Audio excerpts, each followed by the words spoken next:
Hello, welcome to Ian HRP on YouTube and welcome to today's video where we will be talking about this, the Yeti Blue USB microphone.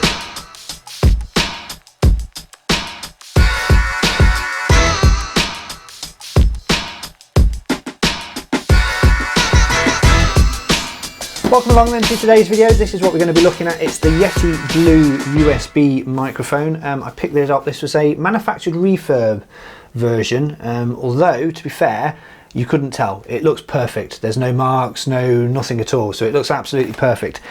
This is the device itself. It is a lovely looking microphone. It reminds me very much of the days when I was doing radio about 15 years ago or so. It's like one of these studio microphones that you used to get. And yeah, it's really nice. Full metal body construction and base as well. A nice weighty base and sits nicely on the desk and you can move it around. So let's get some more into the features. I'll show you the features on the box as well. And we'll do some testing of this microphone compared to this microphone which you are listening to at the moment. So the Yeti Blue microphone is a very popular microphone for people that do YouTube videos, podcasts, etc, etc. It's a really nice sturdy construction. It's got a nice metal base and a nice metal arm as well, and then you do have you can't twist, but you don't really need to, but you can twist the microphone this way to get it positioned correctly. So going around the buttons that you have your headphone volume, because underneath here you can have a headphone which gives you a direct feed from the microphone itself, so you can check your levels. You also have a mount there for your screw, and then that's where the USB cable goes into. It is micro USB rather than USB-C, but I believe this is a couple of years old now. You have a mute button that you can press and it flashes when it's active, and then you press it again to on mute. That's quite useful if you're on a Zoom call, which a lot of us are on at the moment. And then going around the back, you have your gain control here, where you can control the gain of the microphone, and then you have these different options here. So I'll just refer to the box so I give you the correct naming of them. So the first option that we have, which is the stereo option, and this allows you to use the device basically in stereo mode, so it records the front of the device, the side of the device and the back of the device as well.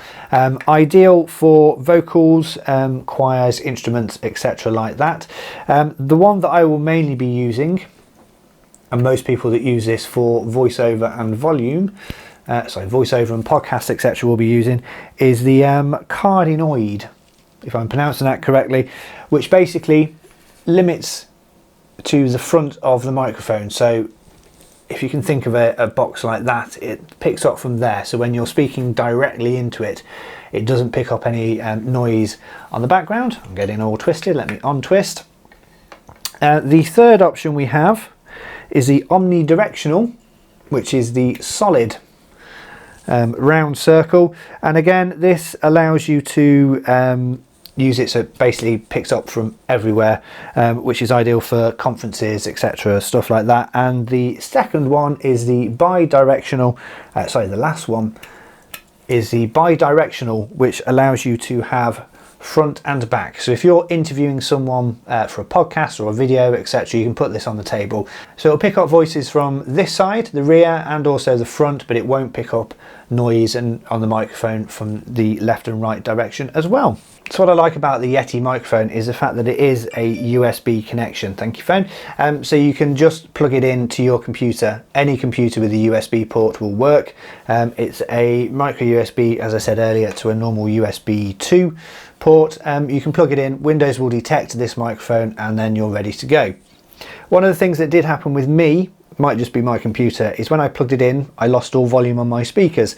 And that was because it had defaulted itself to playing the audio out of the microphone, out of the headphone socket of this. It got me very confused for a while I wasn't getting any sound out of the computer, and then it was like, because it was going through there. So one thing to look out for. Obviously you can tighten the position, so once you get it in the position that you like, you can tighten it up, and then literally all you do is you plug the USB cable in, and the computer will recognize it, and then you are ready to go to start recording. So this is testing the lapel microphone, which I've been using for most of my videos for a while now, this one here, and this is going direct through the camera, recording onto the memory card. And this is testing the Yeti Blue USB microphone, recording directly into Audacity. So my final thoughts on the Yeti Blue USB microphone: love it. Absolutely love it. It's a really nice microphone, really nice clear sound. I will literally be using it. I've used it on Zoom calls recently, and I will use it for voicing over of videos that I do as well. It doesn't come with the muff. You have to buy that separately. That just helps with your P's and your poppy words and poppy letters that you sometimes get on microphones. But overall, it's really nice. And I got it for a good price, I think, as it was a refurbished.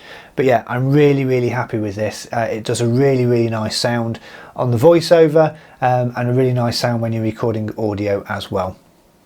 So yeah, really good, really happy. I would highly recommend, if you want to improve your audio of your voiceovers, having a look at this. This is the Yeti Blue USB microphone. Highly recommended. Thank you for watching the video then on the Yeti Blue microphone. I hope you've enjoyed it. If you have, give us a like, give us a comment, and why not subscribe as well. I've got more videos coming up, lots planned for video wise, including a foray into Photoshop and Lightroom tutorials. Not sure how that will go, but stick around for more. So until next time, thanks for watching and bye for now.